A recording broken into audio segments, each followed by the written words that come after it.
I had everything. A penthouse in Manhattan, a company worth $500 million, a wife who looked at me like I hung the moon, and in 3 days I'd be a father. But that Tuesday morning, when I walked out of our bedroom at 6 a.m. to meet my secretary at a hotel, I didn't know I was making a $400 million mistake. I didn't know that by the time I came home, my wife would be gone.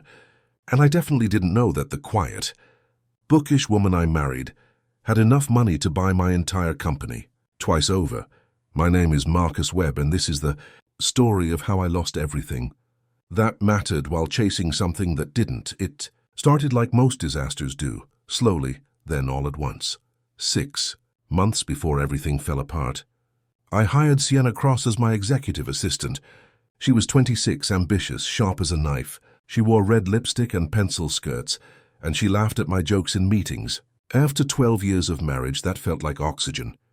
My wife Claire had stopped laughing at my jokes around year 7. Maybe year 6. I stopped keeping track. Claire was pregnant with our first child. We'd tried for 8 years. 8 years of doctors, treatments, disappointments. Then finally, miraculously, it happened. She was over the moon. I was relieved, mostly. Becoming a father at 42 felt less like a blessing and more like a biological deadline I'd barely met. The thing about Claire is that she was always enough. When I met her in grad school, she was getting her PhD in art history while I was barely scraping through my MBA. She was smarter than me, kinder. She came from old money. Real old money, but you'd never know it. She drove a 10-year-old Volvo. She wore the same cardigan to lectures for 3 years straight. She didn't care about appearances. She cared about Renaissance paintings and obscure French poetry, and whether the bodega on the corner remembered to save her the sesame bagels. I loved that about her, for a while. But somewhere between building my software company from nothing to a $300 million valuation, between the late nights and the board meetings and the constant pressure to grow, I forgot why I married someone who couldn't care less about any of it. Claire never asked about quarterly earnings. She didn't attend company parties. When I got the cover of Tech Innovator magazine, she said, "That's nice, honey," and went back to reading a book about Caravaggio. It made me feel invisible in my own home. Here I was building an empire, and my wife was more excited about a painting from 1605 than anything I'd accomplished. Sienna was different. Sienna asked questions. She wanted to know about market strategies, about competitors, about my vision for the company. She stayed late when I stayed late. She brought me coffee exactly how I liked it. She made me feel seen. Looking back, I was such a cliché. The successful middle-aged man, the younger woman at the office, the wife at home who didn't understand him. If I'd seen myself in a movie, I would have rolled my eyes. But when you're living it, you don't see the pattern. You just see the way Sienna's hand brushed yours when she handed you a file.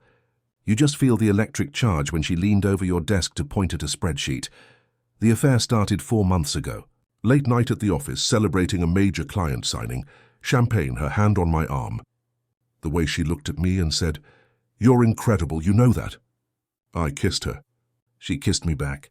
And just like that, I became that guy. We were careful at first. Hotels in New Jersey, late meetings that weren't really meetings, separate Ubers, burner phones. All the spycraft of people who know what they're doing is wrong, but can't seem to stop. Claire never suspected. Why would she? I'd been faithful for 12 years. So I came home every night. I asked about her day.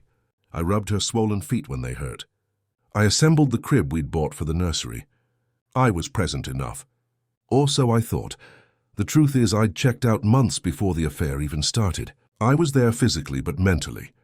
I was already gone. Already resenting the way Claire moved through life so calmly, while I was constantly stressed. Already annoyed by her book club and her museum volunteering, and her complete lack of interest in the world I'd built. 3 weeks before everything collapsed, Claire's pregnancy hit the 9-month mark. She was huge, uncomfortable, ready for it to be over. The doctor said the baby could come any day. Claire's mom flew in from Boston to help. They spent hours getting the nursery perfect, washing tiny clothes, organizing bottles and diapers, and all the equipment that apparently comes with a human being the size of a watermelon. I should have been excited. I should have been present. Instead, I was texting Sienna under the dinner table planning our next meeting. I was sleeping in the guest room because Claire's snoring kept me awake. At least, that's what I told her. Really, I just wanted distance. Space to think about Sienna without guilt, literally sleeping next to me. That Tuesday morning, the morning that changed everything, started like any other disaster. Ordinary, unremarkable. I woke up at 5:30. Claire was still asleep or pretending to be. I showered, dressed, made coffee. I stood in the kitchen of our penthouse, looking out at the Manhattan skyline turning pink with dawn, and I felt nothing. Not for the home we'd built, not for the woman carrying my child. Nothing. My phone buzzed. Sienna. Morning meeting confirmed. Room 1847. Can't wait to see you. We'd been doing this for weeks now. Early morning meetings that were just cover for hotel rooms. I'd slip out before Claire woke up, meet Sienna, and make it to the office by 9 like nothing happened. The perfect crime. I grabbed my briefcase, started for the door, then stopped.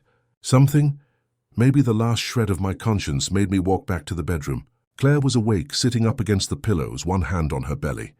"You're leaving early," she said. Not a question. Just a statement. Big meeting. New client from Seattle. She nodded slowly. Her face was unreadable. That should have been my first clue. Claire was always expressive. Joy, sadness, frustration. It all showed on her face like she was made of glass. But that morning, nothing. Smooth, blank. "Marcus," she said as I turned to leave. "Yeah? Do you love me?" The question hit me like cold water. When was the last time she'd asked me that? When was the last time I'd said it without being prompted? "Of course," I said automatically. "You know I do. Do I?" I didn't have time for this. Sienna was waiting. The lie was already in motion. "Claire, I really have to go. We'll talk tonight, okay? After your doctor's appointment." She had an appointment that afternoon. Routine checkup. Her mom was going with her. "Okay," she said softly. "Have a good meeting." I should have heard it. The resignation in her voice. The goodbye that wasn't just goodbye for now. But I was already mentally out the door, already thinking about Sienna's perfume and the way she'd greet me at the hotel. I left. I took the elevator down 42 floors. I got in my car. I drove across town to the Mercer Hotel. I met Sienna in room 1847, and for 3 hours I forgot I was married, forgot I was about to be a father, forgot everything except the way it felt to be wanted. We ordered room service, champagne and strawberries, because Sienna loved the cliché of it all. She was wearing the black dress I'd bought her last week. It probably cost more than Claire had spent on clothes all year. Claire didn't care about designer labels, another thing that used to charm me and now just irritated me. "Do you seem distracted?" Sienna said, running her fingers through my hair. "Just thinking about the Buchanan deal. We need to close it this quarter." A lie. I was thinking about Claire's question, "Do you love me?" and the fact that I'd hesitated just for a second before answering. "You work too hard," Sienna said. "You need to learn to relax, to enjoy what you've built." "That's what I'm doing right now," she smiled, leaned in, kissed me, and I let myself forget again. I didn't get back to the office until noon. My secretary, my real secretary, the 55-year-old woman who'd been with me since day one, gave me a look that said she knew exactly where I'd been. But Patricia was loyal. She wouldn't say anything. "Your wife called," Patricia said, handing me a stack of messages. My stomach dropped. What did she want? She didn't say. "Just asked if you were in." I told her you were in a meeting. I nodded. Checked my phone. 3 missed calls from Claire. No voicemail.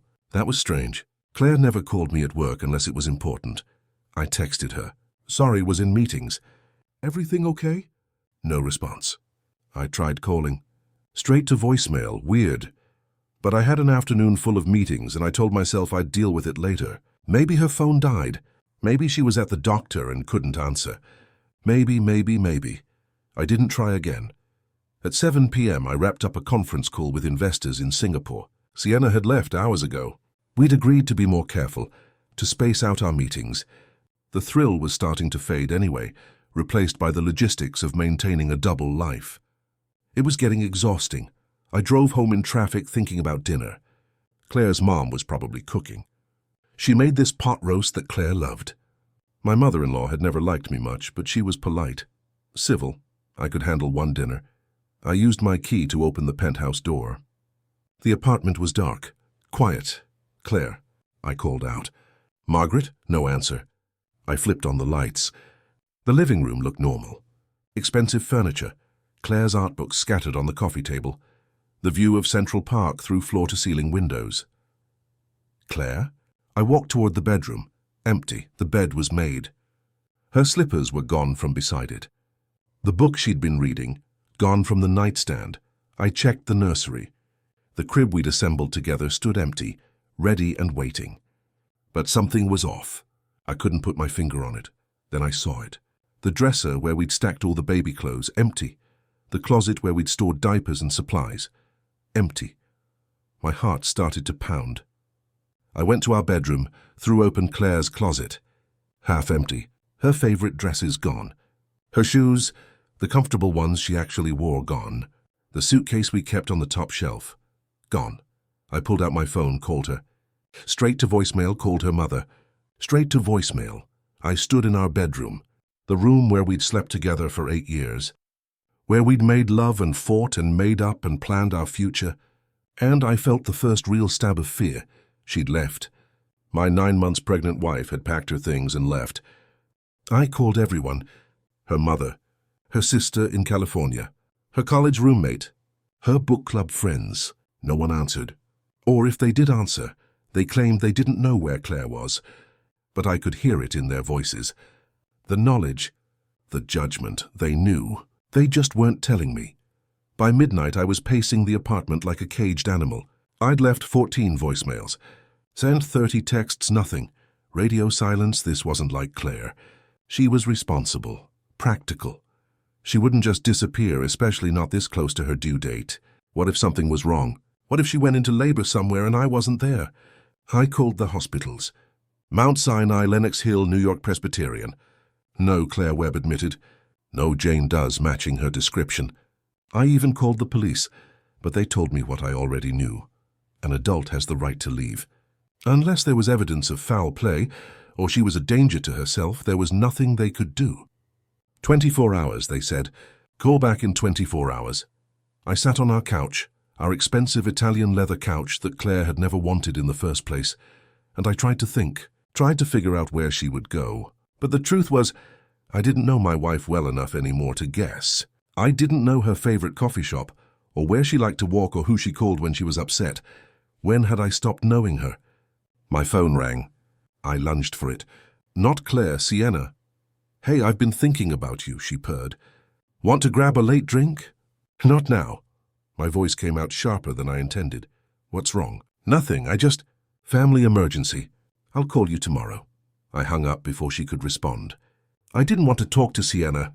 For the first time in months, the thought of her made me feel sick. This was her fault. If I hadn't been with her this morning, maybe I would have noticed something was wrong with Claire. Maybe I could have stopped this, except I knew that wasn't true. This had been building for months, maybe years. I'd just been too busy, too distracted, too selfish to see it. I finally fell asleep on the couch around 3 a.m., my phone clutched in my hand, waiting for a call that never came. When I woke up 6 hours later, there were no new messages, no missed calls, just silence. Wednesday morning, I went to the office because I didn't know what else to do. I couldn't just sit in the apartment, surrounded by evidence of Claire's absence.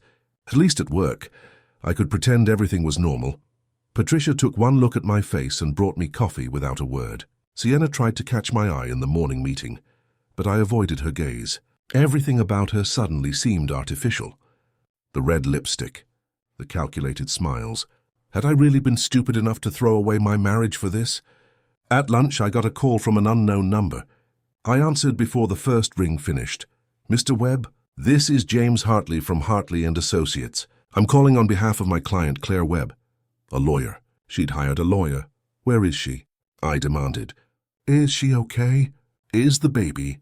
My client and the child are both healthy and safe. That's all I'm authorized to tell you at this time. This is insane. She's my wife. She's carrying my child. She can't just disappear. Actually, Mr. Webb, she can. And she has. She's asked me to inform you that she'll be in touch regarding custody arrangements after the baby is born. Until then, she requests no contact. No contact. Are you kidding me? We're married. I understand this is difficult. But those are my client's wishes. I suggest you retain counsel of your own. Good day, Mr. Webb. He hung up. I sat there staring at my phone, feeling like I'd been punched in the gut. She was serious. This wasn't some dramatic gesture. She'd actually left, hired a lawyer, planned this, but why? What had I done that was so terrible? Okay, yes, the affair, but she didn't know about that. I'd been careful. So what was this about? I tried to work. I couldn't focus. The Buchanan deal needed my attention. The quarterly numbers were due. I had a board meeting on Friday, but all I could think about was Claire. Somewhere in the city, or maybe not even in the city anymore. Alone and pregnant and refusing to talk to me. Thursday morning brought another surprise. I was getting ready for work, going through the motions of shower and shave and suit, when I decided to check our bank accounts. Just to make sure Claire had enough money. To prove to myself I was still a good husband, still taking care of her, even if she wouldn't let me actually see her.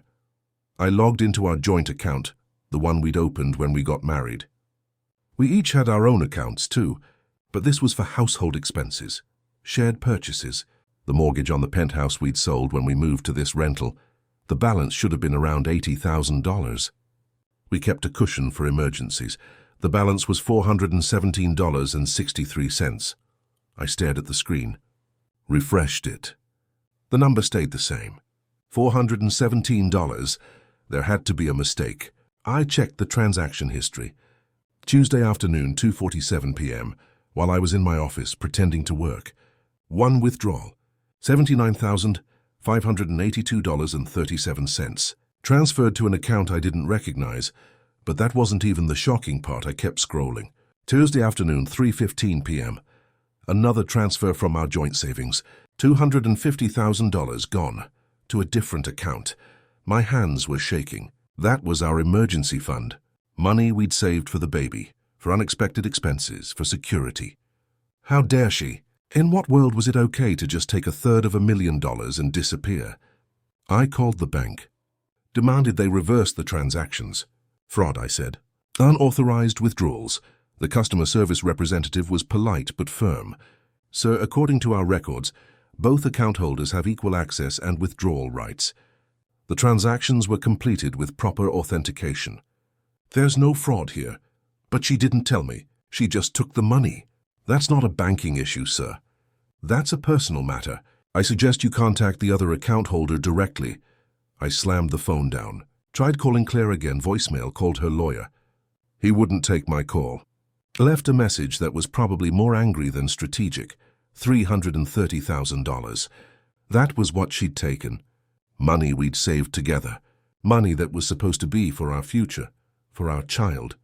And she'd just helped herself to it and vanished. The betrayal of it hit me like a wave. After everything I'd done for her, I'd built a successful company. I'd given her a good life. We lived in a penthouse in Manhattan, for God's sake. She drove a crappy old Volvo by choice, not because we couldn't afford better. I'd never said no to anything she wanted, and this was how she repaid me. By stealing our savings and disappearing. I was furious, absolutely furious. The fear and worry I'd felt for the past 2 days crystallized into pure rage. Fine. If she wanted to play it this way, we'd play it this way. I called the most expensive divorce attorney in Manhattan and made an appointment for that afternoon. But first I needed to talk to someone who wouldn't judge me. Someone who would take my side. I texted Sienna. "Can you meet me for lunch?" She responded immediately. Of course. Same place as Tuesday. No, somewhere public. The Italian place on 52nd. I needed normal. I needed to feel like I was still in control of something. Sienna was already there when I arrived, sitting at a corner table looking stunning in a navy dress. She stood up when she saw me, concern written all over her face. "Marcus, what's going on? You've been so distant." I told her everything. About Claire leaving, about the lawyer, about the money. I didn't mention the amounts. That felt too personal, too specific. But I told her Claire had cleaned out our accounts and vanished. Sienna's eyes went wide. "That's insane. Can she do that?" "Apparently, yes. But you're successful. You have money. This is just some power play, right? She's trying to punish you for working too much or something?" It was exactly what I wanted to hear. That this wasn't my fault. That Claire was being unreasonable. That I was the victim here, probably, I said. Her lawyer called. She's going to try to take everything in the divorce. The apartment, money, custody. I'm meeting with an attorney this afternoon. Sienna reached across the table, took my hand. I'm so sorry you're going through this. You don't deserve this. I squeezed her hand back. It felt good to be comforted. To have someone on my side. I should have seen this coming, I said. She's been distant for months, cold. I thought it was just the pregnancy, hormones or whatever. But she was planning this. She waited until she was close to term, until she had maximum leverage, and then she struck. She sounds calculating. You have no idea. We ordered food neither of us really ate. Sienna told me about her day, about some drama in the office, about a new restaurant she wanted to try. Normal conversation. It was a relief. With Claire, every conversation lately had been about the baby or her back pain or some art exhibit I didn't care about. With Sienna, I could just be Marcus. Just be myself. After lunch, I went to the divorce attorney's office. Jeffrey Whitmore had a reputation for being ruthless. He'd handled divorces for 3 other CEOs I knew. He got results. His office was all dark wood and leather chairs and walls lined with law books no one probably ever opened.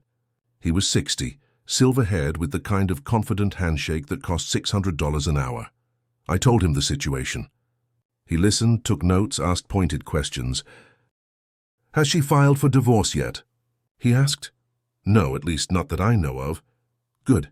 Don't wait for her. File first. It gives us strategic advantage. What about the money she took? We'll pursue recovery. It's joint property, so technically she has a right to access it, but the amount and timing could be seen as dissipation of marital assets. We can use that. And the baby? Whitmore leaned back in his chair. New York custody law favors shared parenting, but if she's proven to be unstable, if she abandoned the marital home without cause, we can argue for primary custody. I want full custody. He raised an eyebrow. That's ambitious. And expensive. Are you sure, was I? Did I even want to be a full-time father? I worked 80 hours a week. I didn't know the first thing about taking care of a baby. But the principle mattered. She didn't get to just leave and take my child, I'm sure. Then we'll make it happen. I'll need a retainer. $50,000 to start. I wrote the check without hesitation. This was war and I was going to win. Friday came. The board meeting I'd been dreading. I walked in trying to project confidence, but everyone could tell something was off. I was distracted, short-tempered. The numbers were good, but I couldn't focus on celebrating them. All I could think about was Claire and where she was, and whether she'd had the baby yet without telling me.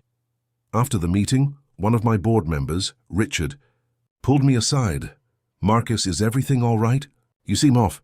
Richard was 65, had 3 ex-wives, knew the game. Personal issues, I said. My wife left. We're getting divorced.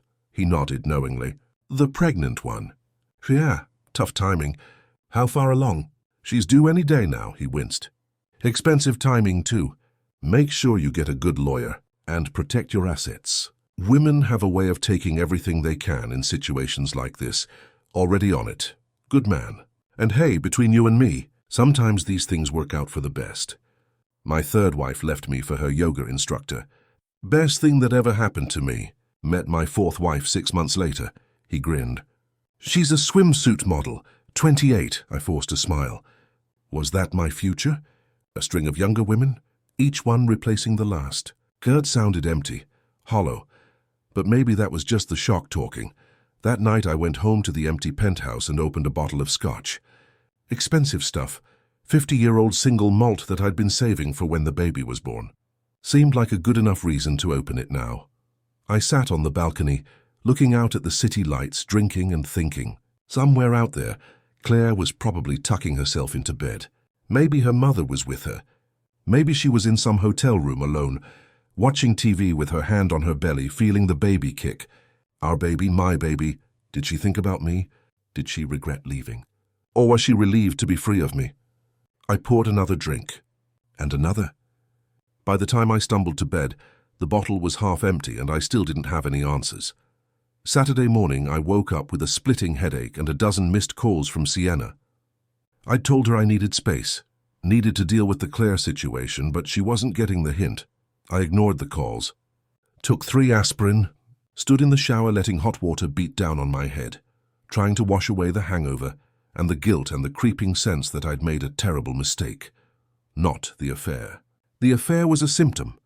The mistake was bigger, deeper. It was in every choice I'd made for the past year, maybe longer. Every late night at the office. Every time I'd chosen work over Claire. Every time I'd rolled my eyes at her interests or dismissed her feelings or made her feel small. She'd asked me Tuesday morning if I loved her, and I'd said yes. But I wasn't sure I'd meant it. I wasn't sure I even knew what love meant anymore. My phone buzzed. A text from an unknown number. Your wife had a daughter last night. 7 pounds 4 ounces. Both doing well. She's asked me to inform you that you can meet the baby next week, once she's settled. Details to follow. James Hartley. I read it 3 times. A daughter.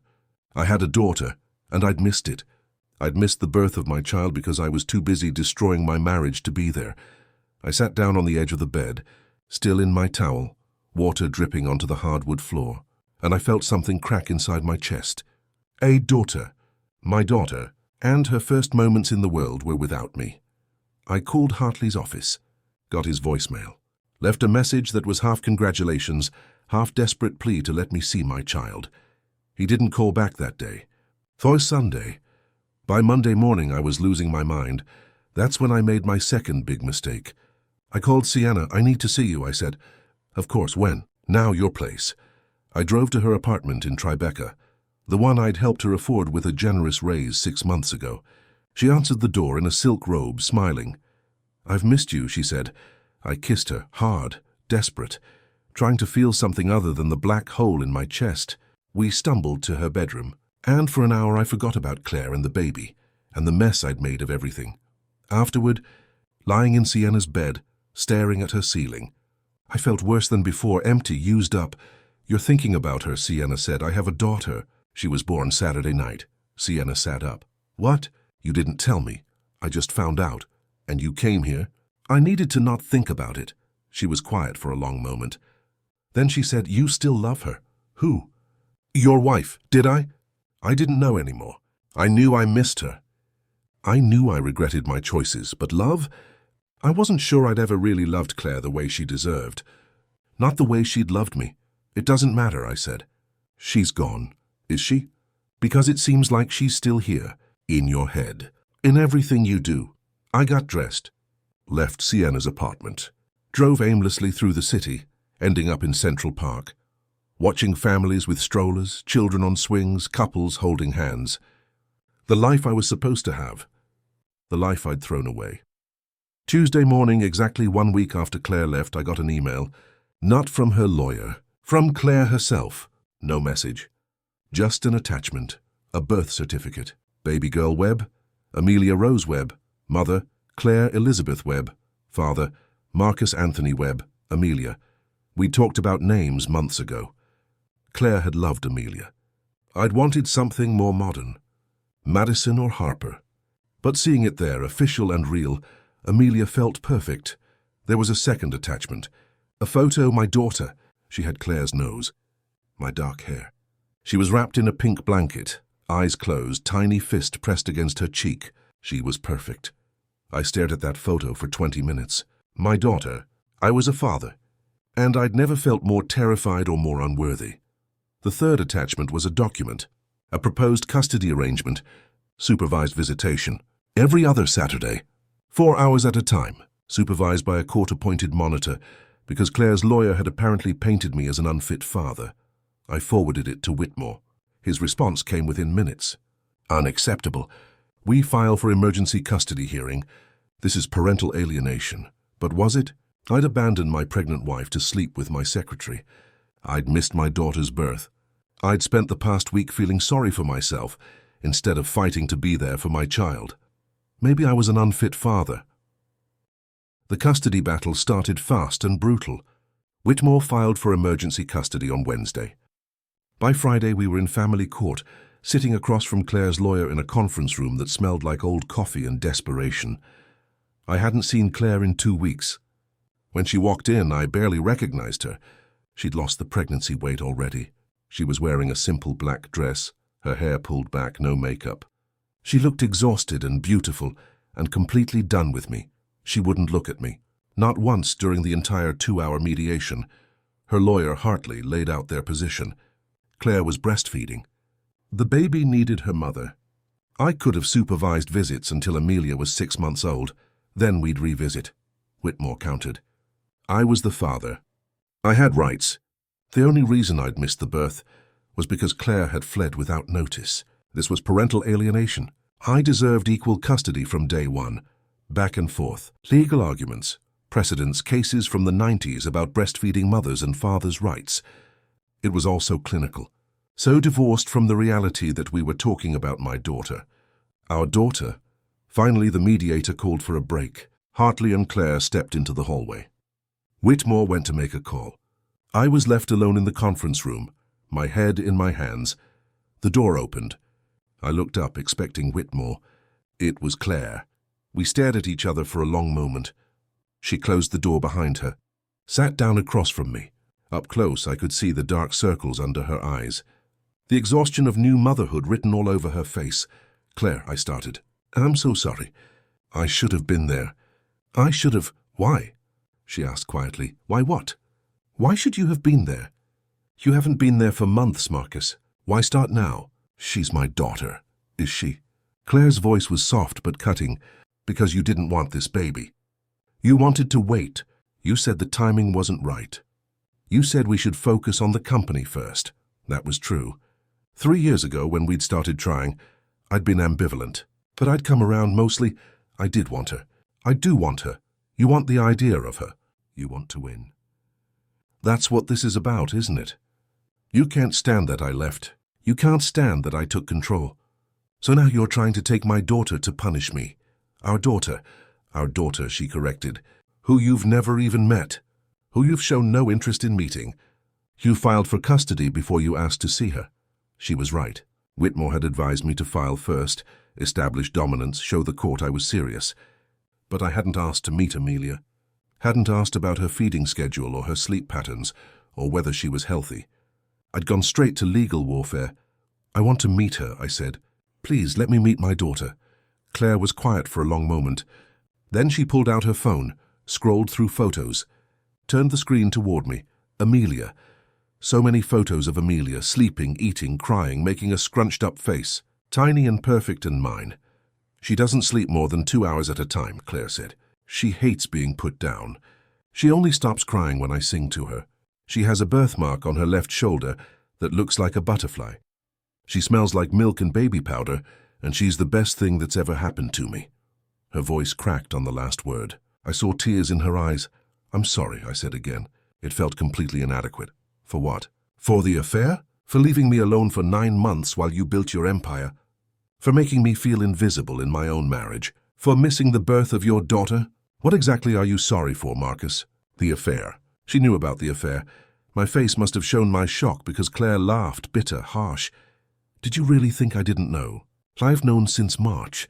Since the first time you came home smelling like her perfume. Since the first time you told me you had a late meeting, and I drove by the office and your car wasn't there. Since the first time you kissed me, and I could taste the lie on your lips. March, she'd known for 4 months. Through the entire pregnancy, through all those dinners and nights and conversations she'd known. Why didn't you say anything? Because I kept hoping you'd stop. I kept hoping you'd realize what you were throwing away.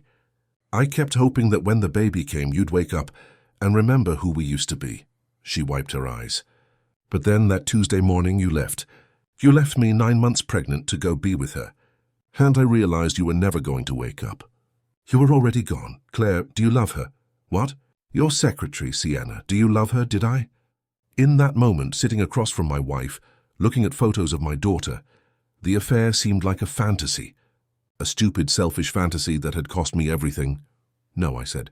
I don't. Did you ever love me? Yes, I still do. You have a funny way of showing it. The door opened. Hartley stuck his head in. Claire, we need to get back. She stood up, looked down at me. You can meet Amelia Sunday, 2 p.m. My mother's house in Westchester, supervised, 2 hours. If you do anything to upset her or to upset me, you won't see her again until a judge forces me to let you. Understand? I nodded. Thank you. Don't thank me. I'm not doing this for you. I'm doing it for her. Every daughter deserves to know her father. Even if he's a disappointment, she left. I sat there for another 5 minutes trying to process everything. She'd known. For months. And she'd stayed. She'd given me chance after chance to fix it. And I'd blown every single one. Sunday took forever to arrive. I spent Saturday shopping for baby gifts, a stuffed elephant, a pink dress, a children's book about the moon. I had no idea what a newborn needed, so I just bought things that seemed appropriate. Sienna had been calling.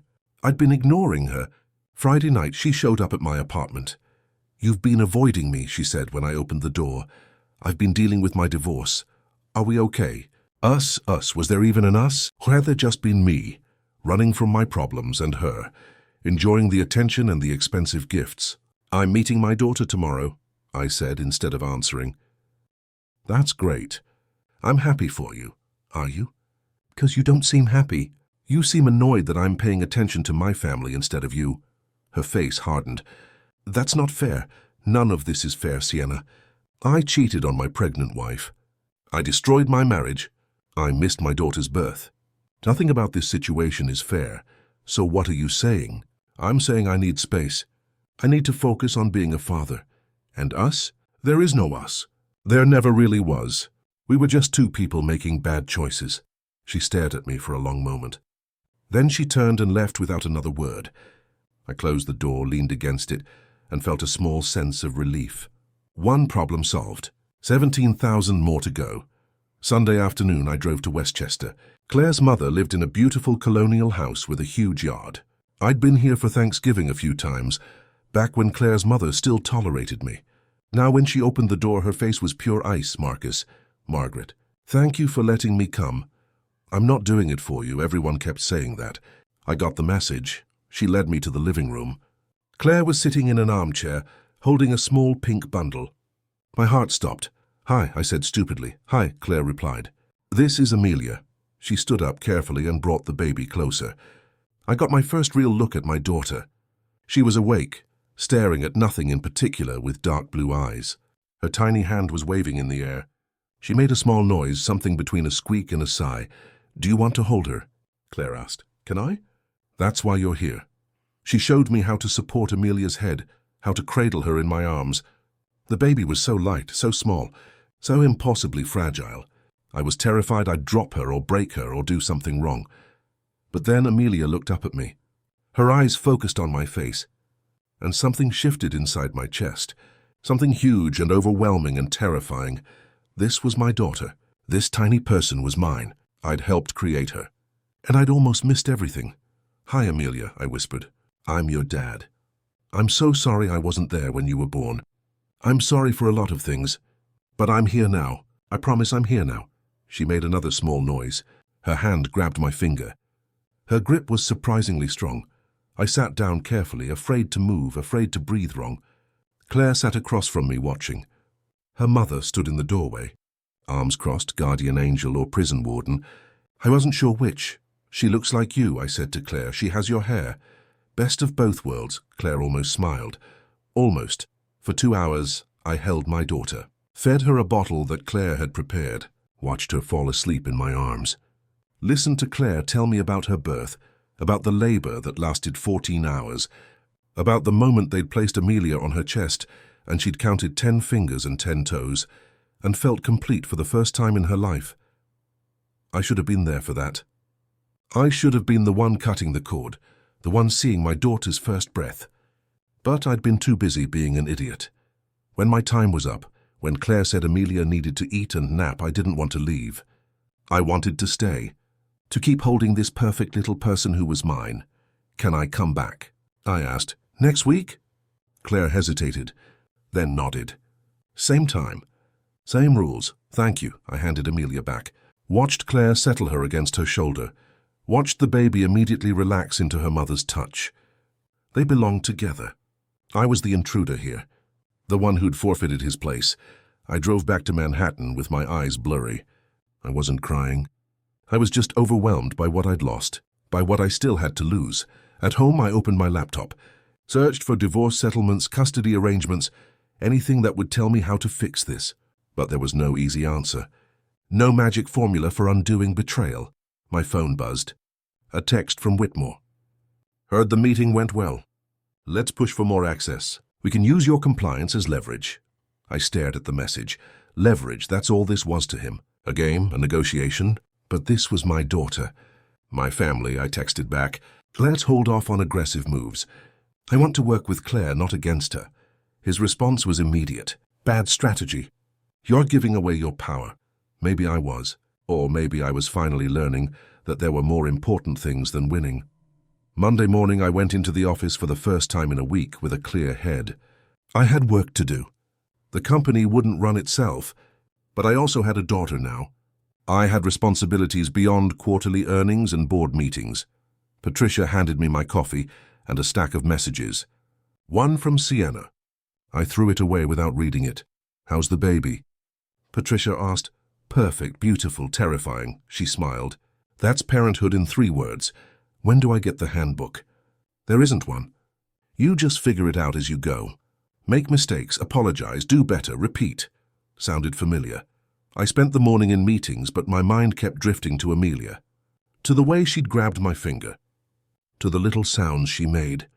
To the fact that next Sunday felt impossibly far away. At lunch, I got a call from an unknown number. I almost didn't answer. But something made me pick up. Mr. Webb. This is Detective Sarah Martinez with the NYPD Financial Crimes Unit. I need to speak with you about some recent transactions on your accounts. My stomach dropped. What about them? Can you come down to the station? We have some questions. About what? About $330,000 that was withdrawn from your joint account 2 weeks ago. We've received a report that it might be related to a larger financial matter. How soon can you get here? I sat in an interrogation room at the NYPD station in Midtown, wondering how my life had become a bad TV drama. Detective Martinez sat across from me, a woman in her 40s with sharp eyes and a no-nonsense demeanor. Her partner, Detective Chen, leaned against the wall, arms crossed, watching me like I might make a run for it. So let me get this straight, Martinez said, reviewing her notes. Your wife withdrew $330,000 from your joint accounts on August 15th. You reported this as concerning to your bank, but now you're saying it wasn't theft. It's complicated, I said. We're getting divorced. She had a right to that money. It's joint property. Then why did you tell your bank it was unauthorized? I was angry. I wasn't thinking clearly. Were you aware that your wife had additional accounts? I blinked. What? Your wife has several other accounts in her name only. We're investigating them as part of a broader inquiry. I don't understand. What inquiry? Why are you investigating my wife? Martinez and Chen exchanged a look. Then Martinez slid a document across the table. Do you recognize this account number? I looked at it. It was one of the accounts Claire had transferred our money to. Yes, she moved our savings there. This account has a current balance of approximately $423 million. The room tilted. I must have heard wrong. 400,000? 423 million. With an M, I laughed. It came out strangled. That's impossible. There's no way Claire has $400 million. We live on my salary. She drives a Volvo from 2015. She shops at Target. Nevertheless, the account exists. And 2 weeks ago, $330,000 was added to it from your joint account, which raised flags because of the account's unusual activity patterns. What unusual activity? Large wire transfers, international movements, purchases of securities and real estate, all in the past 2 weeks. Before that, the account was largely dormant for years. My brain couldn't process this. Claire had $400 million? Where would she get that kind of money? Her parents were comfortable, upper middle class. Her dad had been a professor. Her mom worked in a library. They weren't $400 million wealthy. There has to be a mistake, I said. We thought so too. That's why we're investigating. We need to make sure these funds aren't proceeds from criminal activity. Money laundering, fraud, tax evasion. Claire isn't a criminal. She's an art historian. She volunteers at museums. She reads books about dead painters. People can surprise you, Mr. Webb. That was becoming increasingly clear. Am I being charged with something? No, we just need information about your wife's financial history, her family. Any large gifts or inheritances you're aware of, I tried to think. Claire's grandmother had died when we were dating. I remembered Claire going to the funeral in Boston. She'd come back sad but not devastated. They hadn't been close. I'd never asked about an inheritance because Claire never mentioned money, ever. Her grandmother died, maybe 15 years ago? But Claire never said anything about inheriting money. Her grandmother was Evelyn Hartwell. The name meant nothing to me. Should I know who that is? Martinez looked surprised. Evelyn Hartwell was one of the wealthiest women in New England. Shipping heiress, art collector. When she died, her estate was valued at over $800 million. The room spun again. $800 million. Claire's grandmother had been worth $800 million. Claire never told me. Apparently, Mrs. Hartwell left specific instructions in her will. The inheritance was to be held in trust until her granddaughter turned 35 with certain conditions. No access to principal, only interest until she reached that age or had a child, whichever came first. A child, Amelia. Oh, God. Claire turned 35 in June, I said slowly, and she had Amelia 2 weeks ago, which means the trust conditions were met. She got full access to approximately $450 million. After taxes and trust fees, about $423 million. I put my head in my hands. $423 million. Claire was worth $423 million, and I'd been making her feel bad about driving an old car. I'd been showing off my $300 million company like it made me important. I'd been the breadwinner, the successful one, the provider, and my wife could buy my company twice with cash. Why didn't she tell me? I said more to myself than to the detectives. That's not our concern. Our concern is making sure the money is legitimate, which it appears to be.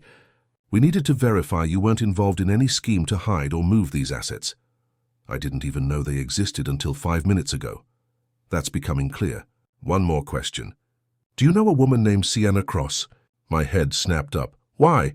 She's made several complaints about you in the past week. Harassment, stalking. Says you've been calling her repeatedly, showing up at her apartment, refusing to leave her alone. That's not true. She's been calling me. I've been ignoring her. Do you have proof of that? I pulled out my phone, showed them my call log.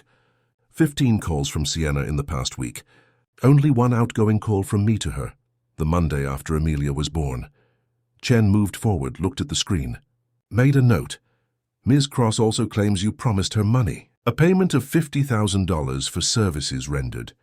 Says you're refusing to pay. Services rendered? We had an affair. I never promised her money. I gave her a raise months ago, but that was for her work performance. She has texts suggesting otherwise. They showed me screenshots. Messages from my number to hers. Thanks for last night. Here's a little something for your trouble. Followed by a Venmo payment of $5,000. Another text. You're worth every penny. I stared at the messages. I'd never sent them. Never used Venmo in my life. I was a wire transfer guy. These were fake. They had to be. I didn't send these. The phone number matches your registered cell, or then someone spoofed it. Or she fabricated them.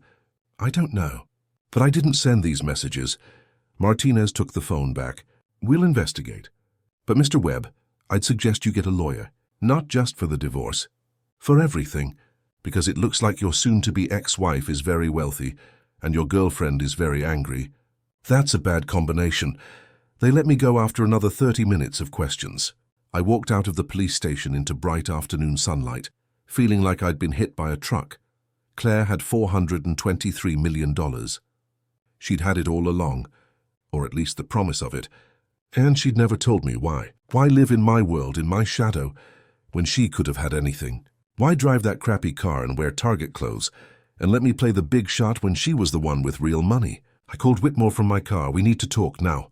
His office, 20 minutes later. I told him everything. The detective, the money, all of it. He sat back in his chair, fingers steepled, looking like a kid on Christmas morning. $423 million. Yes. That changes everything. The prenup? We don't have a prenup. His eyes went wide. You don't have a prenup? You're a CEO worth tens of millions, married to a woman worth hundreds of millions, and you don't have a prenup. I didn't know she was worth anything. She acted like she had nothing. Legally, it doesn't matter. In New York, assets acquired during marriage are marital property, but inheritance is separate. Her trust money is hers. You have no claim to it. I don't want her money, maybe not, But she might want yours, your company, your assets. Everything you built could be on the table. I felt sick. She wouldn't. Mr. Webb, she already took your daughter and $300,000. She hired one of the best family law attorneys in the state. She's playing to win. You need to do the same. But I didn't want to win. I didn't want to fight. I wanted to understand. I wanted to know why Claire had kept this secret. What it meant, whether it changed anything. I left Whitmore's office and did something stupid. I drove to Westchester, to Claire's mother's house. It was Monday evening. Not my scheduled day, but I needed answers. Claire's mother answered the door, looking less than thrilled to see me. Marcus, you're not supposed to be here. I need to talk to Claire, please, it's important. She's feeding the baby, I'll wait. Margaret looked like she wanted to slam the door in my face, but she stepped aside. 10 minutes. That's it. I waited in the living room, pacing, trying to figure out what to say. How do you ask your wife why she hid the fact that she's worth $500 million? Claire came down the stairs, Amelia in her arms. The baby was sleeping, milk-drunk and peaceful. What are you doing here? Claire asked. Her voice was calm but cold. The police called me in for questioning. Her face didn't change. I know. They called me too. Standard procedure when there are large transfers. You knew this would happen? I expected it might, Claire. $423 million. 427, actually. The market's been good. Why didn't you tell me? She adjusted Amelia in her arms, careful not to wake her. Why would I? Because we're married. Because that's the kind of thing you tell your spouse. Like you told me about Sienna. The words hit like a slap. Fair, but still, that's different, is it? We both kept secrets, Marcus. Mine just had more zeros. When were you going to tell me? I wasn't. The plan was to wait until Amelia was born, access the trust and leave quietly. Set up a college fund for her. Make sure she was taken care of. Start a new life somewhere you couldn't use your success to make me feel small. I never tried to make you feel small. You didn't have to try. It just happened. Every time you talked about your company, every time you made a big deal, every time you introduced me as my wife instead of by my name. I was an accessory, the woman who gave you credibility, proof that the hotshot CEO was a family man. That's not true, isn't it? When was the last time you asked about my work, my research? The book I've been writing for 3 years. I opened my mouth, closed it. I didn't even know she was writing a book. Exactly, Claire said. You didn't know because you didn't ask. You didn't care. I was here to look good at company functions and eventually give you an heir. That's it. I loved you. You loved the idea of me. The perfect wife. Smart enough to make you look good. Quiet enough not to overshadow you. But you never loved the real me. The woman who cares more about a Bernini sculpture than your stock options. The woman who'd rather spend a Saturday at the Met than a networking brunch. You loved your version of me, not the real one. Then why did you stay? If you were so unhappy, why not leave years ago? Because I loved you, she said simply. The real you. Not the CEO, not the guy trying to prove something to the world. I loved the Marcus who stayed up all night with me in grad school, debating philosophy. The Marcus who cried at our wedding. The Marcus who wanted to change the world, not just make money. I'm still that person. No, you're not. That person died somewhere around year 5 of our marriage, suffocated under the weight of your ambition and your ego and your need to be important. I can change. For what? For me? You had 12 years to change. You didn't. I gave you chance after chance. I forgave the late nights, the missed anniversaries, the way you'd look through me at dinner like I wasn't even there. I forgave all of it because I kept hoping you'd remember us. I remember. No, you remember who we were, but you don't see who I am now. You never did. Even now, you're more shocked about the money than you are about losing me. She was right. God help me, she was right. My first thought when I heard about the money wasn't sadness or regret. It was shock, calculation. How does this change things? I want to fix this, I said. You can't, it's too broken. For Amelia. We can try for Amelia. Claire looked down at our daughter, sleeping peacefully in her arms. When she looked back at me, there were tears in her eyes. Amelia deserves better than parents who stay together out of obligation. She deserves better than watching her father resent her mother for being successful. She deserves better than growing up in a home where love is conditional and intimacy is a memory. I don't resent you. You do. Maybe not consciously. But you do. You resented me for not caring about your company, for not being ambitious enough, for being content with a quiet life. And now that you know I have money, you'll resent me for hiding it, for making you feel foolish, for having power you didn't know about. That's not true. Marcus, I've known you for 15 years. I know how you think. This will eat at you. Every time we argue, you'll wonder if I'm going to use the money against you. Every time you want to make a decision about Amelia, you'll resent that I can outspend you. This will poison everything, only if we let it. I'm not willing to take that chance. I spent 12 years trying to fit into your life, trying to be enough for you. I'm done. I'm going to build a life where I'm enough just as I am, where my daughter sees her mother as strong and independent and whole, and you can be part of that life as Amelia's father. But not as my husband. Never again as my husband. She walked to the door, opened it. A clear dismissal. You need to go. Claire, please, just go. I left. Drove back to Manhattan in a daze. The penthouse felt enormous and empty. 42nd floor. View of the park. Worth $3 million. Suddenly it felt like a cardboard box compared to what Claire could afford.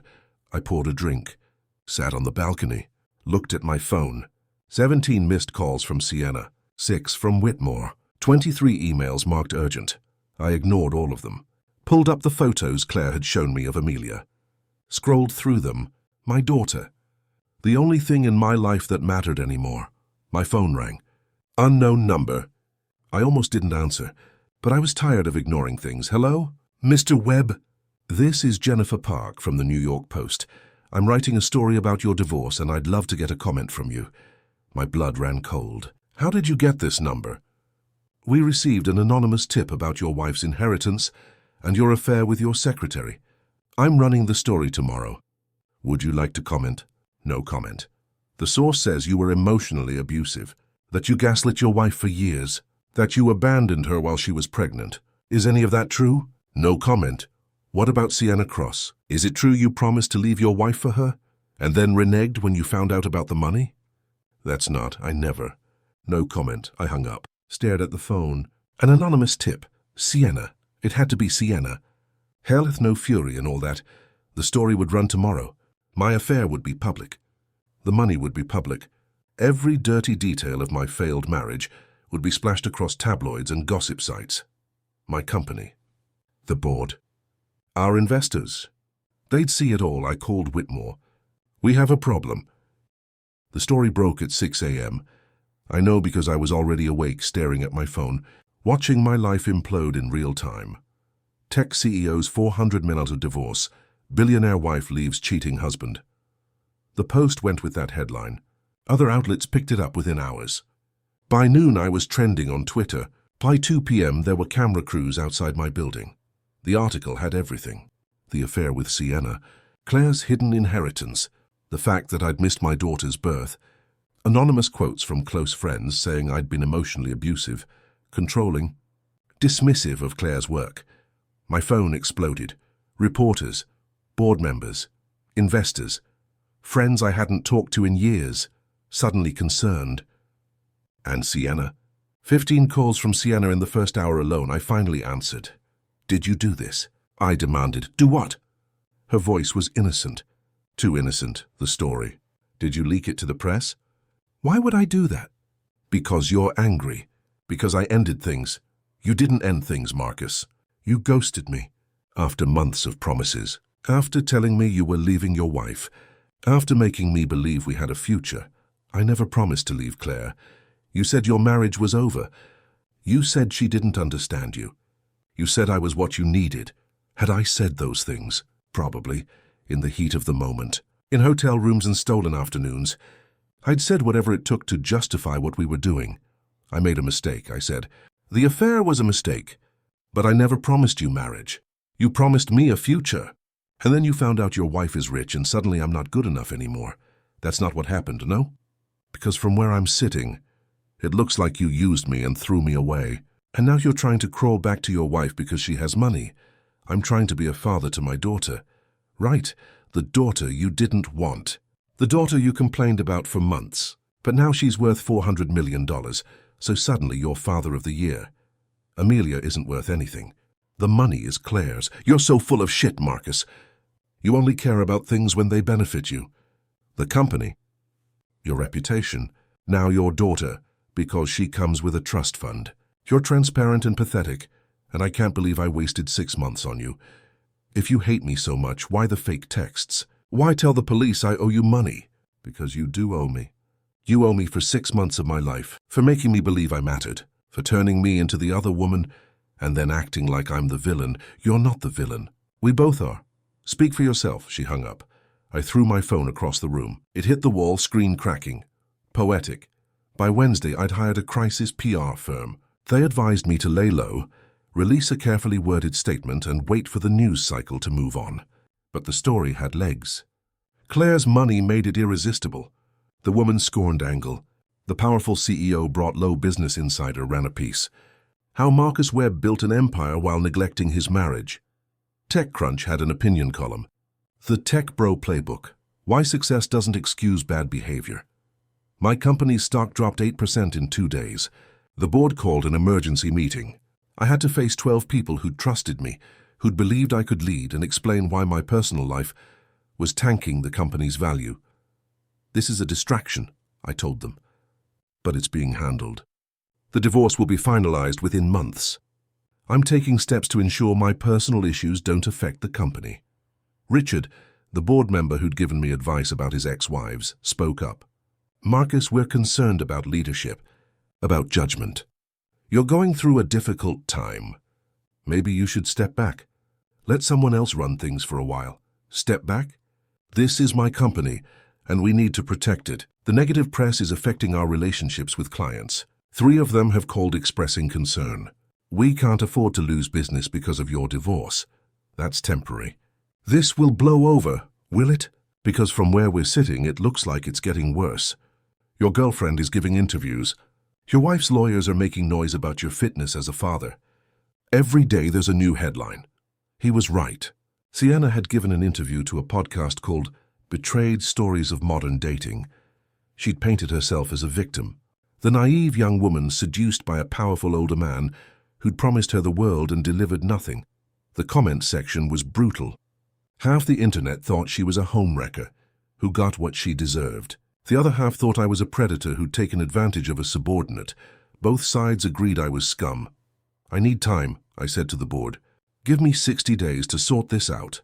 They agreed, barely, with the stipulation that I work with the PR firm, keep my head down, and for God's sake, stop talking to the press. I left that meeting and went straight to Whitmore's office. We need to settle, I said. The divorce. The custody arrangement. All of it. I can't do this anymore. Settling from a position of weakness is expensive. I don't care. Make it happen. He made some calls. By Friday, we were back in mediation. Claire looked calm, put together. While I was falling apart, she was thriving. Hartley laid out their terms. Claire would retain primary custody of Amelia. I'd get every other weekend and 1 weeknight. Claire wanted no alimony. She wanted her personal property, her car, her books, her art. She wanted the divorce finalized as quickly as possible. What about my company? I asked. What about it? Hartley replied. You're not going after equity? Stock options? My assets. Claire spoke for the first time. I don't want your company, Marcus. I never did. I want my daughter to have a stable home and 2 parents who can co-parent civilly. That's it. The money I earn goes to Amelia. I'll set up a trust for her, college, whatever she needs. Fine, but I don't need your money. I have my own. I know that now, do you? Because you spent 12 years thinking I was lucky to have you. Thinking you were the successful one, the provider. And did you ever wonder why I didn't care about your money? I thought you were just humble, not materialistic. I wasn't humble. I was bored. Your money didn't impress me because I grew up with real wealth. Old wealth. The kind where you don't talk about it because it's crass. My grandmother had a Monet in her bathroom. An actual Monet. She drove a 20-year-old Mercedes because new cars were wasteful. That's the world I come from. Why didn't you tell me? Because I wanted you to love me for me. Not for what I could offer. Not for connections or money or status. Just me, and you did. For a while. Back when you were still trying to prove yourself. Back when we were equals. But then you got successful. And you needed me to be less than you. To be impressed by you. And I couldn't be that person. I never asked you to be less. You didn't have to ask. It was in every eye roll when I talked about my research. Every time you scheduled a dinner during my book club. Every time you acted like your work was important and mine was a hobby. You diminished me, slowly, consistently, until I barely recognized myself. I wanted to argue, to defend myself. But every word she said was true. I had done those things. All of them. I'm sorry, I said. I'm so sorry. I know you are. But sorry doesn't fix 12 years of being invisible. We signed the papers that afternoon. Temporary custody arrangement. Divorce proceedings to begin immediately. New York had a 6-month waiting period, but with both of us consenting, Hartley said we could expedite. I left the lawyer's office officially separated. One step closer to being divorced from the woman I'd spent 12 years with. The woman I'd apparently never really known. That weekend was my first official custody time with Amelia. Every other weekend, starting now, Claire brought her to my apartment Saturday morning. She's been fed, Claire said, handing me a diaper bag that looked like it weighed 50 pounds. She'll need to eat again in 2 hours. Bottles are in here, diapers, wipes, change of clothes. Her bunny for sleeping. She likes white noise. Don't let her sleep more than 2 hours at a time, or she'll be up all night. I took notes like I was studying for a final exam. Claire, thank you for trusting me with her. You're her father. She needs to know you. I won't let you down. You'd better not. She left. I was alone with my daughter for the first time. Truly alone. No supervision, no safety net. Amelia looked up at me with those dark blue eyes, and I had no idea what to do. Okay, I said to her. It's just you and me, kid. Let's figure this out. The next 8 hours were the hardest of my life. Amelia cried. I changed her. She cried more. I fed her. She spit up on my shirt. I changed my shirt. She cried again. I walked her around the apartment. I sang to her. I tried the white noise app Claire had recommended. Nothing worked. Finally, in desperation, I called my mother. Marcus, I saw the news. Are you okay? No. I'm a disaster, and I have no idea how to take care of a baby. What's wrong? She won't stop crying. I've tried everything. What if something's wrong with her? Is she fed? Yes. Diaper clean? Yes. Temperature okay? Not too hot or cold? I think so. Then she probably just misses her mother. Babies can sense when things are different. Just hold her. Rock her. Let her hear your heartbeat. She'll calm down eventually. I did what my mother said. Sat in the rocking chair I'd bought last week, held Amelia against my chest, and rocked. And talked to her. Told her about her grandmother. About the apartment, about how I was going to figure this out. How I was going to be the father she deserved. Slowly, miraculously, she stopped crying. Her breathing evened out. She fell asleep, tiny body warm and heavy against me. I sat there for 2 hours, afraid to move, afraid to breathe too loud. My daughter, in my arms, trusting me, depending on me. For the first time in weeks, I felt something other than guilt and regret. I felt purpose. Sunday morning, Claire came to pick up Amelia. She looked surprised when I opened the door. You're both alive, she said. Barely, but yes. She checked Amelia over, counted fingers and toes like she'd only been gone 2 days instead of 2 hours. How did it go? She cried for 3 hours straight. Then I called my mum and followed her advice, and she finally calmed down. We slept in the rocking chair. My back is killing me. But we made it. Claire almost smiled. That's parenthood. You survive and call it a victory. When can I see her again? Next Saturday, same time. Unless you want Wednesday night? I could bring her by after work. Really? The custody agreement says 1 weeknight. Might as well start. Yes, Wednesday, that would be great. She started to leave, then turned back. Marcus? You did good. She's happy, healthy. That's what matters. It was the first kind thing she'd said to me in weeks. I held onto it like a lifeline. Monday, I returned to work determined to fix the other parts of my life, the company, my reputation. My relationship with Sienna needed to be completely severed. I called her into my office. Patricia looked at me like I was making a mistake, but I had to do this face to face. Sienna walked in wearing a red dress, the one I'd complimented months ago. She was dressed for battle. You wanted to see me. I'm accepting your resignation. She blinked. I didn't resign. You will. Today. I'll give you 6 months severance, a good reference for your next job, but you can't work here anymore. You're firing me because I told the truth about us. I'm ending a professional relationship that should have ended months ago. You can't work for me, not after everything. This is retaliation. I'll sue. For what? I'm giving you more than you're entitled to. Take the severance, move on, build a career somewhere else. I built my career here. You built a relationship with your boss. That's not a career, that's a mistake. Her face hardened. You'll regret this. Probably.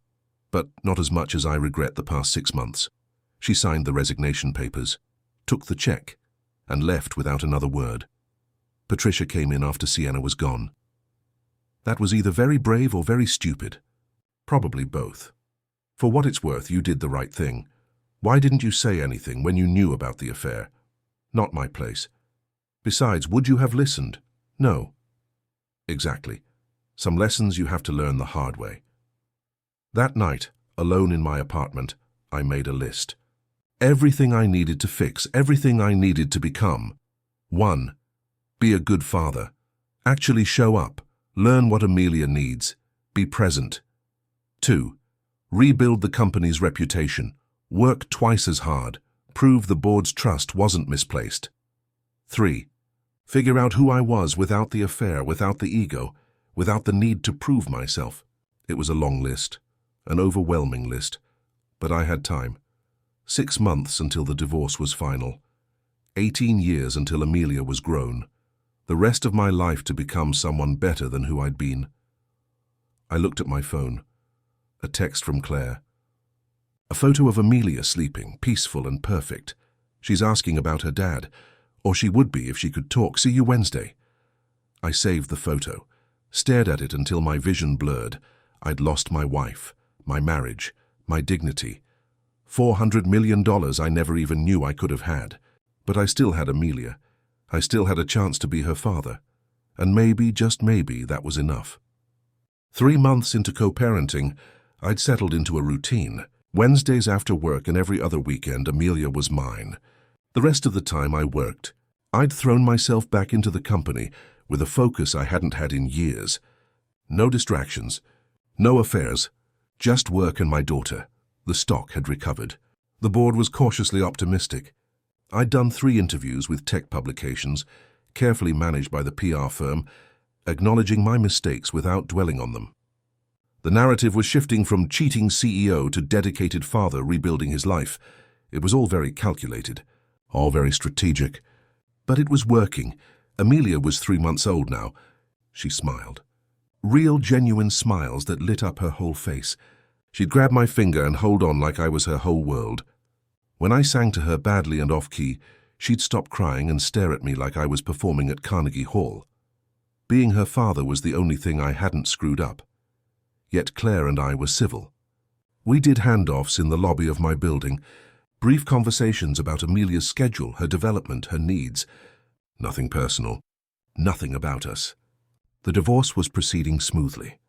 Too smoothly, which made me suspicious. I'd learned that when things seemed too easy with Claire, I was missing something.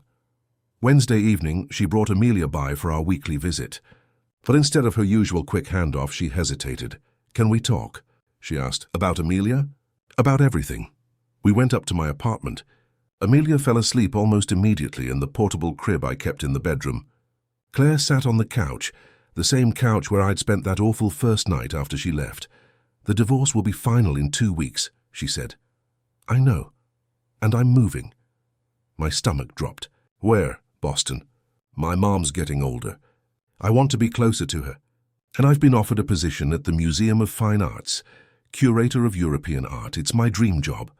Boston is 4 hours away." "I know. I'll fly Amelia down every other weekend. You can come to Boston on Wednesdays if you want. We'll make it work." "Make it work? Claire, that's not the same as having her here. I need to build a life, Marcus, for both of us. I can't stay in New York just to make your custody schedule convenient. What about Amelia? What about stability? She's 3 months old. She'll adapt. And this is stable. I'll have family support. A meaningful career. A home that's mine. What about the penthouse? You said you didn't want anything in the divorce." "I don't want your things. I'm buying my own place in Boston, near the Common. Amelia will have a room, a yard, a neighborhood. Things she can't have here. She has things here. She has me, and she'll still have you. Just differently, I wanted to argue. To fight, to demand she stay. But I had no right. No leverage. She'd given me generous custody. She'd never asked for a cent of support. She'd been more than fair. And I'd been the one who destroyed our marriage. I couldn't expect her to organize her life around my convenience. When do you leave? 3 weeks. I wanted to tell you in person. Before the lawyers made it official. Thank you. For that, we sat in silence. Amelia made a small noise from the bedroom. Not crying, just dreaming baby dreams. I'm seeing someone, Claire said quietly. The words hit me like a physical blow. Of course she was. She was beautiful, brilliant, rich, free. Why wouldn't she be seeing someone? Who? His name is David. He's a professor at MIT, art history. We met at a conference last month. It's new, but it's good. I wanted you to hear it from me, before you saw photos or heard gossip. Are you going to marry him? Marcus, I'm not even divorced yet. But eventually, I don't know, maybe, if it works out. Is that okay? Was it? Did I have any right to care? You don't need my permission, I know. But I want you to be okay with this. For Amelia, she'll meet him eventually. I want to know you won't make it weird.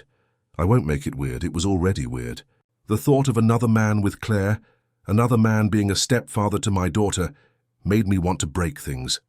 But I sat there calm and civil, because that's what you do when you've lost the right to have an opinion.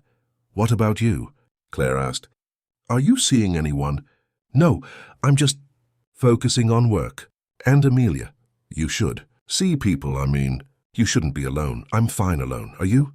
Because you've never been good at being alone, Marcus. You need people, attention, validation. I'm learning. She looked at me for a long moment. Something in her face softened. I hope you find it, she said. Whatever you're looking for, I hope you figure out who you are without the company and the success and the need to prove yourself. I thought I was those things. You're not. You're more than that. Or you could be, if you let yourself. She left shortly after. I sat with Amelia, watching her sleep, thinking about everything Claire had said, a new boyfriend, a new job, a new city. She was building a whole new life, moving on. While I was stuck here alone, trying to figure out who Marcus Webb was without a wife, without an empire, without anything to hide behind. The next week, I had lunch with an old friend from grad school. Tom was a professor now, taught economics at NYU. We'd been close once, before I got too busy with the company to maintain friendships. You look like hell, Tom said when I sat down. Thanks. Divorce. Divorce, custody, public humiliation. The usual. I read the articles. Rough stuff. You have no idea. Want to talk about it? And surprisingly, I did. I told Tom everything. The affair. Claire's money. The realization that I'd spent 12 years with a woman I didn't really know. Tom listened without judgment, without advice, just let me talk. Can I ask you something? Tom said when I finally ran out of words. Sure. Did you ever actually like your wife? Not love, like, did you enjoy spending time with her? I opened my mouth to say yes automatically. Then closed it. Thought about it. In the beginning, yes. We'd talk for hours. About everything, philosophy, art, our dreams. She made me think differently about things. And later I was tired. From work, from stress. I didn't want to talk about Caravaggio or French poetry. I wanted to zone out. Watch TV, not think. Did you tell her that? No, I just stopped engaging. Stopped asking questions. And eventually she stopped trying. So you killed the friendship and wondered why the marriage died. Put like that, it sounded so obvious. So preventable. I guess I did. Marcus, I've known you 20 years. You're brilliant, driven. But you've always had this need to be the most important person in the room. And when you're married to someone smarter than you, someone more interesting, someone who doesn't care about your achievements, that's threatening. Claire wasn't threatening, not intentionally. But she didn't need you. She didn't need your money or your status or your connections. She was with you because she wanted to be. And the minute she stopped wanting to be, she could leave, and did. That's terrifying for someone like you, someone like me, someone whose self-worth is tied up in being needed, being important. You built a company because you need to prove you matter. But Claire mattered all on her own. She didn't need to prove anything. Was that true? Had I resented Claire for being secure in herself, while I was constantly scrambling for validation? What do? I asked. About what? About any of it. The divorce is final in 10 days. Claire's moving to Boston. I have my daughter every other weekend, and that's it. My company is stable, but I hate going to the office. I'm 42 years old and I feel like I'm starting over from scratch. Maybe you are. Maybe that's not a bad thing. It feels bad, starting over always does. But Marcus, you have an opportunity here.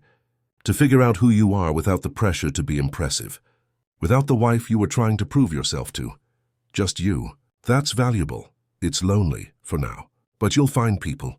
Real people. Who like you for you, not for what you can do for them. I wanted to believe him. But sitting in that restaurant, looking at my life from the outside, all I saw was rubble. The remains of everything I'd built and destroyed. The divorce became final on a Thursday. I got an email from Whitmore's assistant with the signed decree attached. Just like that, 12 years of marriage was over. Reduced to a PDF and a case number, I sat in my office staring at the document, waiting to feel something. Relief, sadness, anything. But I was numb. Patricia knocked on my door. Your 4 o'clock is here. Cancel it. Marcus, you've cancelled 3 meetings this week. You need to pull yourself together. My divorce just became final. Her face softened. I know, I'm sorry. But hiding in your office won't change it. You need to move forward. I don't know how. 1 foot in front of the other. Same as everyone else. She left. I looked at the decree again. Read through the custody arrangement. Every other weekend. Wednesday evenings when feasible. Holiday split. Summer visitation to be determined. My phone buzzed. A text from an unknown number with a Boston area code. Hi, Marcus. This is David Chen. Claire suggested I reach out. I know this is awkward, but I wanted to introduce myself before Amelia and I meet. I care about Claire very much, and I promise to be respectful of your role as Amelia's father. If you'd like to talk, I'm available. I stared at the text. The boyfriend. The guy who got to be with Claire now. Who probably did everything right. Who probably asked about her research and remembered her book club schedule and made her feel seen. I should have been angry, jealous. Instead, I just felt tired. I texted back. Thanks for reaching out. I appreciate the respect. Take care of them. His response came immediately. I will. And for what it's worth, Claire speaks highly of you as a father. Amelia's lucky to have you. That broke something in me. Claire spoke highly of me? After everything. I called her. She answered on the second ring. Marcus, is everything okay? David texted me. I hope that's okay. I thought it would be better than him just showing up. It was thoughtful. Thank you. You're welcome. Claire, the divorce is final. I know. I got the decree too. Are you okay? I'm sad and relieved. Both at the same time. You? Same, plus confused and angry and regretful. That's a lot of feeling. Turns out I have those. Who knew? She laughed. Soft and genuine. I'd forgotten what her laugh sounded like. I miss you, I said. The words came out before I could stop them. Silence, then Marcus. I know we're done. I know you're with David and you're moving on and I have no right. But I needed you to know. I miss you. The real you. The one I was too stupid to appreciate. I miss parts of us too. The early parts. Before everything got complicated. Can I ask you something? Sure. Did you ever love me? Really love me? Or was I just convenient? I loved you so much it hurt, she said quietly. I loved you enough to stay through years of being invisible. I loved you enough to forgive the affair before you even asked for forgiveness. I loved you enough to give you my whole heart and watch you hand it back piece by piece because you were too distracted to notice you were breaking it. I'm so sorry. I know you are. But sorry doesn't undo 12 years. Sorry doesn't make me less alone in that marriage. Sorry doesn't change the fact that you chose your secretary over me. I chose wrong. Yes, you did. Is there any chance, ever, that we could... No. Her voice was firm, but not unkind. We're done, Marcus. We were done before I even left. Maybe before the affair. Maybe years before. We just didn't want to admit it. I'm admitting it now. Too late. She was right. I knew she was right. But hearing it still hurt. Be good to David, I said. He seems like a decent guy. He is. He asks about my research. He reads my work. He thinks I'm brilliant. You are brilliant, I know. I just wanted you to think so too. 6 months after the divorce, I'd fallen into a new rhythm. Work during the week. Amelia every other weekend. Therapy on Tuesdays because my mom insisted, and I was too tired to argue. The therapy was helping. Dr. Reeves was in her 60s, patient but direct. She didn't let me wallow. She made me examine my patterns, my need for external validation, my inability to be vulnerable, my tendency to run from emotional intimacy. You destroyed your marriage because you were afraid, she said during one session. Afraid of what? Of being known. Really known. Claire knew you. She saw past the CEO persona to the insecure kid from Queens who still couldn't believe he made it. And that terrified you. So I had an affair? You created distance. The affair was just the mechanism. You would have found another way eventually. That's depressing. It's honest. The question is, what are you going to do with that information? I started small. I called my parents more. Not just obligatory Sunday calls, but real conversations. I learned about my dad's woodworking hobby, my mom's book club, things I'd never bothered to ask about before. I reached out to old friends. Tom and I started having lunch monthly. He introduced me to his poker group. Normal guys with normal lives who didn't care about my company or my money. They just wanted someone who could bluff well and bring decent beer. I read books. Not business books. Real books. Fiction, history. I read Claire's dissertation about Baroque painting and actually understood why she found it fascinating. I became a regular at the Museum of Modern Art, started to understand what Claire had loved about art, the way a painting could make you feel something you didn't have words for, the way beauty could exist just for its own sake. I was becoming a person, not just a CEO, not just a father, a person with interests and friendships and depth. It was uncomfortable and slow and sometimes lonely, but it was real. With Amelia, I was learning too. She was 7 months old now, sitting up, babbling, starting to show her personality. She loved music. Any music. Classical, pop, even the terrible country station I accidentally left on once. She'd bounce and clap her tiny hands and grin like it was the best thing ever. Every other weekend, I'd take her to the park, to museums, to the children's section of the library where they did story time. I was becoming one of those dads, the ones I used to see and pity a little. Now I understood. This was the good stuff, the real stuff. Claire would send me photos during the week. Amelia trying sweet potatoes and making disgusted faces. Amelia laughing at David's dog. Amelia sleeping with her bunny clutched in her fist. Each photo was a knife and a gift. I was missing so much, but I was grateful to see any of it. David and I had developed a cordial relationship. We'd met in person when I visited Boston for Amelia's 6-month checkup. He was everything I wasn't: calm, thoughtful, present. He asked Claire questions about her day and actually listened to the answers. He was good with Amelia, patient and gentle. I wanted to hate him, but I couldn't. He was exactly what Claire needed, everything I'd failed to be. 8 months post-divorce, my company hit a major milestone. We closed a deal with a Fortune 500 client that would triple our revenue. The board was ecstatic. The team celebrated. We made headlines in the business section. Old Marcus would have been on top of the world. New Marcus felt empty. I'd achieved the goal I'd been chasing for 5 years, and it felt hollow. Because there was no one to celebrate with, no Claire to tell. No one who cared about me rather than what I could do for them. I went home that night to my empty penthouse and realized I hated it here. The view, the expensive furniture, the silence. It all felt like a monument to my failures. The next Monday I listed the penthouse, put my things in storage, moved to a modest 2-bedroom in Brooklyn. 1 bedroom for me, 1 for Amelia when she visited. No view, no doorman. Just a regular apartment in a regular neighborhood where people walked dogs and bought groceries and lived actual lives. My mother came to help me unpack. "This is nice," she said, looking around the smaller space. "It's a downgrade. It's appropriate. You don't need a penthouse, Marcus." "You never did. It was supposed to impress people." "Did it?" "Probably. But it didn't make me happy. Money rarely does. Your father and I tried to tell you that.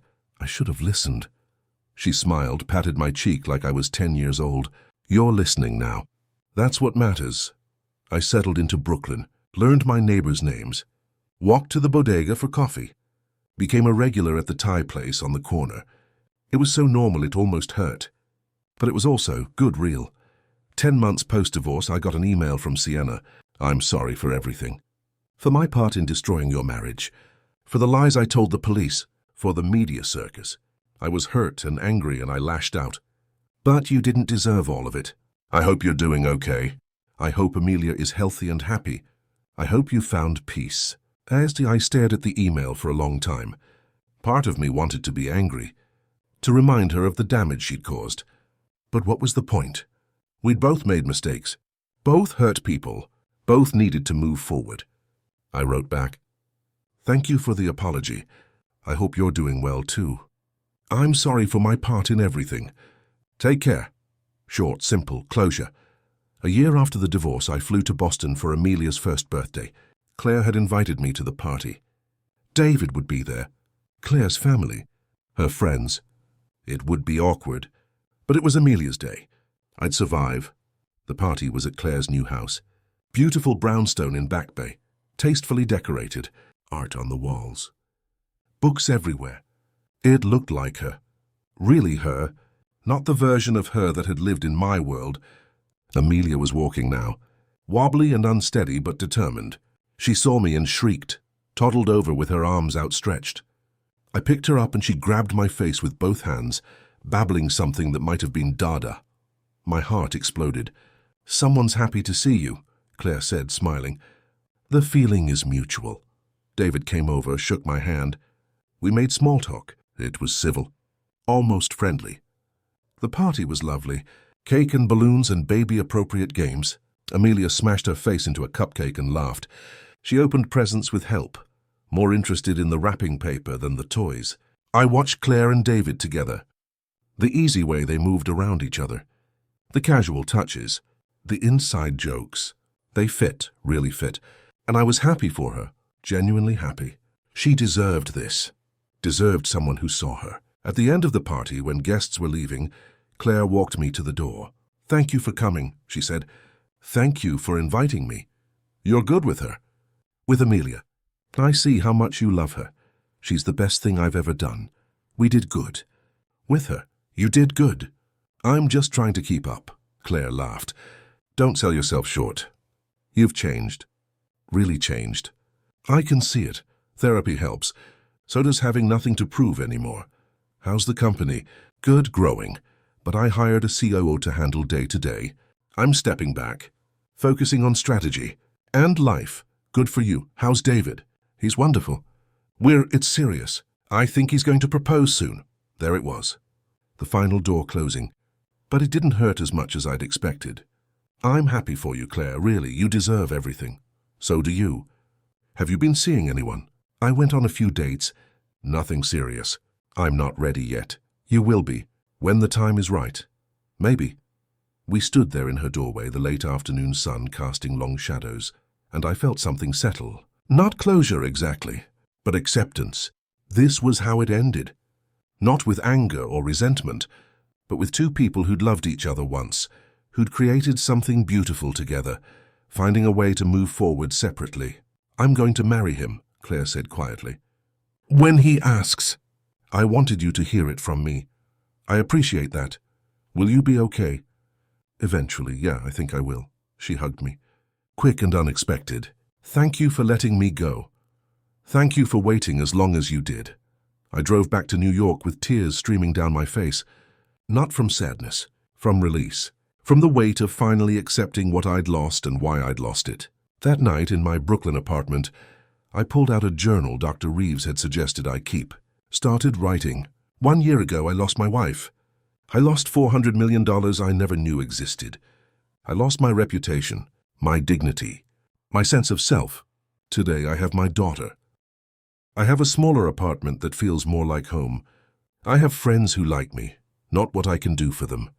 I have a company that runs without consuming my entire life. I have therapy appointments and museum memberships and a favorite coffee shop. I have less, and somehow I have more. The money doesn't haunt me anymore. It was never mine to begin with. It was Claire's inheritance, her history, her security. I'm glad she has it. Glad she can give Amelia everything she needs without depending on me, because I don't want Amelia to need my money. I want her to need me. My time, my attention, my presence, the things that actually matter. I closed the journal, looked around my small apartment. Tomorrow I'd fly back to New York and go to work. Next weekend I'd fly back to Boston for my time with Amelia. Wednesday I'd have therapy. Thursday, poker night with Tom and the guys. It was a simple life, a smaller life than I'd once imagined. But it was mine, really mine. Not a performance, not a proof of success, just a life. And for the first time in years, that felt like enough. They say you don't know what you have until it's gone. But that's not quite right. I knew what I had. I just didn't value it. I took it for granted. I thought there would always be time to appreciate it later.